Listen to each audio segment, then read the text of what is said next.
शेतकरी पुत्र म्हणून निश्चित रोहितदादांच्या या मागण्याला माझा उघडपणानं जाहीर पाठिंबा आहे। परंतु त्याचबरोबर रोहितदादांना काही शेतकऱ्याचा पुत्र म्हणून माहिती देणं ही माझी जबाबदारी आहे। खरं तर रोहितदादा राज्याचे नेते, त्यांना माहिती नाही असं होणार नाही, परंतु फडणवीस साहेबांना किंवा भाजपला शेतकऱ्यांच्या हितासाठी काय केलं हा प्रश्न विचारत असताना याच भाजपने 2024 मध्ये विठ्ठल सहकारी साखर कारखान्याला, म्हणजे आत्ता माड्याचे राष्ट्रवादीचे जे आमदार आहेत अभिजित पाटील, त्यांना 347 कोटी रुपयांची मदत ही फडणवीस साहेब आणि अजितदादा यांनी केली होती। त्या 347 कोटी रुपयांचं झालं काय हा प्रश्न विचारायला रोहित पवार कमी पडतायत का हा प्रश्न मला त्यांना विचारायचा आहे। भाजपनं काय दिलं, फडणवीस साहेबांनी काय दिलं, शेतकऱ्यांच्या हितासाठी काय केलं हा प्रश्न अभिजित पाटील सुद्धा छाती ठोकून 2 दिवस झालं या व्यासपीठावरनं विचारतायत। परंतु अभिजित पाटील पाठीमागची 3 वर्ष झालं शेतकरी या नात्यानं, कामगार या नात्यानं आम्ही वारंवार आंदोलनं उपोषणं करून तुम्हाला प्रश्न विचारला की 350 कोटी रुपये जे फडणवीस साहेबांनी, जे भाजपनं आपल्या विठ्ठल सहकारीला शेतकऱ्यांच्याच हितासाठी 27,000 शेतकऱ्यांच्या हितासाठी दिलेले पैसे गेले कुठं हा प्रश्न ज्यावेळी विचारला त्यावेळी तुम्ही हात वर करून पळून जाताय आणि आज विचारताय की फडणवीसांनी काय दिलं, भाजपने काय दिलं। मुळात हे बोलताना तुम्ही जनाची नाही मनाची लाज बाळगायला हवी होती, पण तुम्ही लाज बाळगली असती तर तुम्ही शेतकऱ्यांची खिल्ली उडवण्याचं धाडस केलं नसतं। मागच्या वर्षी मे मध्ये भर उन्हामध्ये 80-85 वय असणारे कामगार, विठ्ठल कारखान्याचे कर्मचारी स्वतःच्या हक्काच्या पगारी मिळावे म्हणून आमरण उपोषणाला बसले पुण्यामध्ये। त्या ठिकाणी या कामगारांवरती पैसे घेऊन आंदोलन केलं म्हणून आरोप केले। कुणी केले? आज स्टेजवरनं शेतकऱ्याचा कळवाला धावणारे, रोहित पवारांच्या मांडीला मांडी लावून बसणारे त्यांच्या पक्षाचे आमदार अभिजित पाटलांनी केले। अरे आज तुला शेतकरी हिताची भाषणं करताना अभिजित तुला लाज वाटायला पाहिजे। आणि रोहित दादा, तुम्ही तुमच्या शेजारी बसलेल्या अभिजितला विचारायला पाहिजे की अभिजित, शेतकऱ्यांच्या हितासाठी फडणवीस साहेबांनी भाजपनं दिलेले 347 कोटी रुपये गेले कुठं हे प्रश्न विचारायचं धाडस रोहित पवार दाखवतील का? म्हणजे भाजपला प्रश्न विचारताय, निश्चित योग्य आहेत, शेतकरी हितासाठी प्रश्न विचारले पाहिजेत, परंतु शेतकरी हितासाठी भाजपनं दिलेले पैसे तुमचाच आमदार खातोय आणि त्याच्याकडे तुम्ही साफ दुर्लक्ष करताय।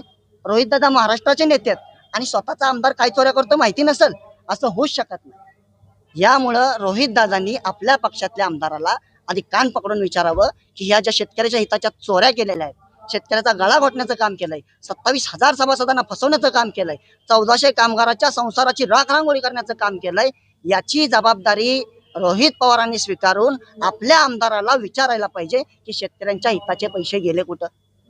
आज हे आम्ही 27,000 सभासद शेतकरी नाहीये का? आम्ही पाकिस्तानी आहे का? मग तुम्हाला महाराष्ट्रातल्या शेतकऱ्यांचा सिलेक्टिव्ह कळवाला येऊन भाजपला फक्त प्रश्न विचारताना सोयीचं शेतकरी हित हे रोहित पवारांनी दाखवू नये। त्यामुळं आमदार अभिजित पाटलांना प्रश्न विचारणं ही आमची जबाबदारी आहे, रोहित दादांची जबाबदारी आहे आणि त्याची उत्तरं ही त्यांनी दिली पाहिजेत। त्याचं कारण काय आहे?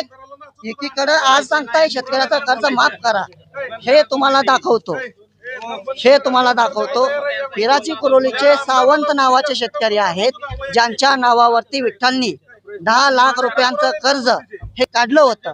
त्यांची एफडी ही परस्पर कारखान्यांना वर्ग करून घेतली, त्याची मागणी करायला हे वारंवार केलेले अर्ज आहेत। हे पहा, अर्ज स्टेटमेंट सगळं जोडलेलं आहे। या शेतकऱ्यांना दमदाटी करण्याचं काम कुणी केलं? दमदाटी करण्याचं काम अभिजित पाटलांनी केलं। अभिजित पाटलांनी हाकलून दिलं। कुणाला दिलं? 10 लाख रुपयांचं कर्ज काढलेल्या याला। रोहित दादांना आमचा जाहीर पाठिंबा आहे, परंतु त्यांनी त्यांच्या आमदाराला प्रश्न विचारावा। 350, अहो तुम्ही पूर्ण ऐकून घ्यायला हवं। रोहित दादांना आमचा जाहीर पाठिंबा आहे, परंतु शेतकऱ्याच्या हिताचा जे प्रश्न आहे ते त्यांनी त्यांच्या शेजारी बसलेल्या आमदाराला विचारलं पाहिजे, ही माझी ठाम भूमिका आहे। आणि त्यात आम्ही प्रश्न विचारतोय, त्यांनी विचारावा। आणि याच्यामध्ये आणखी दाखवतो, कोट्यवधी रुपयांची कर्ज एकाच उतार्यावर बँकेनं फसवून वारंवार काढली गेली। एक उतारा 8 वेळा 10 वेळा मॉर्गेज करून ज्या उतार्याचं व्हॅल्युएशन 8 ते 10 लाख रुपये मिळतं त्याच्यावरती 10 कोटी रुपयांची कर्ज निघतायत। म्हणजे टोटल व्हॅल्युएशनच्या 100 ते 700 पट ही कर्ज त्या जमिनीवरती काढण्याचं काम यांच्याच आमदारांनी केलेलं आहे। मग अशी कोणती योजना आहे की शेतकऱ्यांना कोट्यवधी रुपयांची कर्ज मिळतील? ह्या योजनेची माहिती सुद्धा आम्हाला मिळाली पाहिजे, कारण जर शेतकऱ्यांना एवढं मुबलक भांडवल जर मिळत असेल बँकेकडून तर कर्जमाफी मागण्याची आम्हाला गरज पडली नसती। परंतु सत्तेत बसलेली लोक आहेत किंवा जो आमदार आहे, जो मंत्री आहे, ज्याच्या हातात बँक आहे, ते सगळे कारखाने लुटतायत, संस्था लुटतायत, सहकारी बँका लुटतायत आणि शेतकऱ्यांना काय मिळतंय? कालपर्यंत शेतकऱ्याचा कळवळा असणारी भाषणं करणारा अभिजित पाटील त्याच कामगारांना, सभासदांना दमदाटी करत होता, त्याच कामगारांवरती पैसे घेऊन आंदोलन केलं, उपोषण केलं म्हणून आरोप करत होता। आज या व्यासपीठावरती येऊन रोहित दादांना जर कोणी म्हटलं की तुम्हाला विरोधक भांडवल पुरवतायत तर हा महाराष्ट्रातल्या कोट्यावधी सभासदांचा, कामगारांचा, शेतकऱ्यांचा अपमान होईल. ते अपमान आम्ही करणार नाही. परंतु महाराष्ट्रातल्या पुण्यासारख्या ठिकाणी आंदोलन सुरू असताना आपल्याच संस्थेच्या कर्मचाऱ्यांवरती, वयोवृद्ध कर्मचाऱ्यांवरती विरोधकांकडून पैसे घेऊन आंदोलन केलं असा आरोप करणाऱ्या अभिजित पाटलांना शेतकऱ्यांविषयी तळमळीनं बोलण्याचा अजिबात अधिकार नाही. माझी रोहितदादांना आवर्जून विनंती आहे की आपल्या आमदाराला त्यांनी आवर्जून विचारावं की शेतकरी हितासाठी आलेले 347 कोटी रुपये गेले कुठं, हा प्रश्न त्यांनी विचारावा अशी माझी त्यांना विनंती आहे. आणि त्या संदर्भातलं एक पत्र मी रोहितदादांना भेटून दिलेलं आहे.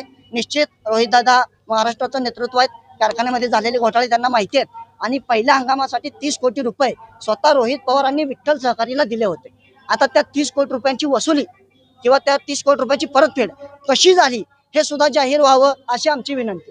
ज्या शेतकऱ्यावरती तुम्ही आरोप करताय आणि शेतकऱ्यांचं म्हणणं आहे की तुम्ही त्याच आमदाराची तुम्ही गुणगान गायले, त्यांच्या स्टेजवर जाऊन भाषण केली, आणि आज त्याच आमदार तुम्ही विरोध का करताय? मी 2019 ते 2024 हा अभिजित पाटील यांच्यासोबत होतो. विठ्ठल सहकारी साखर कारखान्याची निवडणूक आम्ही एकत्र लढलो, ती शेतकरी हितावरती, कामगाराच्या पैशावरती, कारखान्याच्या कर्जाच्या मुद्द्यावरती. आज मी 2024च्या विधानसभेपासून त्यांच्या विरोधात आहे याच मुद्द्यांवरती की भाजपनं दिलेल्या पैशातून ना कामगारांचे पैसे गेले, ना सभासदांचे पैसे गेले, ना कामगार कारखान्यावरचं कर्ज कमी झालं.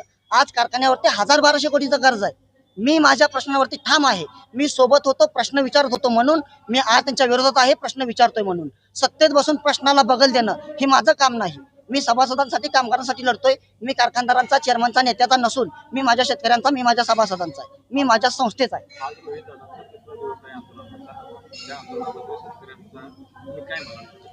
निश्चित रोहितदादांना ज्या शेतकरी हिताच्या मागण्या घेतलेल्या आहेत त्या बरोबर आहेत. या जागतिक अटी रद्द झाल्या पाहिजेत, परंतु सोयीची शेतकरी भूमिका, शेतकरी हित घेऊ नये असं माझं ठाम मत आहे. त्यांच्या आंदोलनातल्या ज्या मागण्या आहेत, शेतकऱ्यांना 100% कर्जमाफी मिळाली पाहिजे. त्याच्यामध्ये जाचक अटी ज्या आहेत, 2 लाख रुपयांपर्यंतची जी अट आहे, वरचे पैसे जे भरा अशी मागणी आहे, ती मागणी चुकीची आहे. कारण ही वसुली नाही तर माफी पाहिजे. आणि जर आमच्याकडे पैसे भरण्यासाठी कर्जमाफीच्या वरची रक्कम असती तर आम्ही कर्ज थकवलंच नसतं. त्यामुळे शासनाने याचा योग्यरित्या विचार केला पाहिजे आणि या जाचक अटी रद्द करून शेतकऱ्याला कर्जमाफी दिली पाहिजे. रोहितदादांच्या या लढ्याला यश येवो ही सर्व महाराष्ट्रातल्या शेतकऱ्यांच्या वतीनं पांडुरंगाची प्रार्थना आहे. आणि रोहितदादांनी आपल्या आमदाराला प्रश्न विचारण्याचंही बळ, राजकीय नैतिक बळ त्यांच्यामध्ये येवो ही सुद्धा मी विठ्ठलचरणी प्रार्थना करतो.